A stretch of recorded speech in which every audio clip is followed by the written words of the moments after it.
ఈరోజు మళ్ళీ మనం విజయం పరాజయం గురించి మాట్లాడుకుందాం. విజయవంతమైన వ్యక్తి ఎవరు, అలానే పరాజితులైన వ్యక్తి ఎవరు? దీని గురించి మనం ఎన్నోసార్లు మాట్లాడుకున్నాం. ప్రతి ఒక్క వ్యక్తి విజయం సాధించాలి అనుకుంటారు, కానీ ప్రతి ఒక్క వ్యక్తి విజయం సాధించాలి అనే ఈ పనిలో విజయాన్ని పొందలేరు.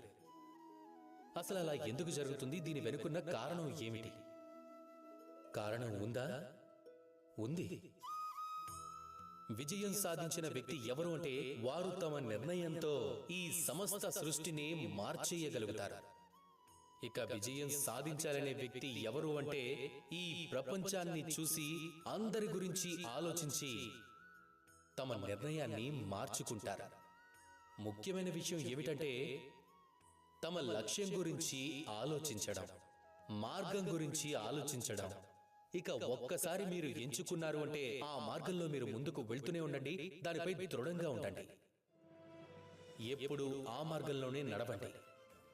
మీరు ఆ మార్గంలో అలాగే ఉండి నిరంతరం మీరు కష్టపడుతూ ఉంటే అప్పుడు ఇక మీ జీవితంలోకి విజయం వస్తుంది. ఒకవేళ మాటి మాటికి వాళ్ళు ఏమంటున్నారో, వీళ్ళేమనుకుంటున్నారో, ఇలాంటివన్నీ ఆలోచిస్తూ మీ నిర్ణయాన్ని మార్చుకుంటూ ఉంటే మీరు ఎప్పుడు లక్ష్యం వరకు చేరుకోలేరు. రండి, నాతో పాటు ప్రేమగా చెప్పండి, రాధా కృష్ణ.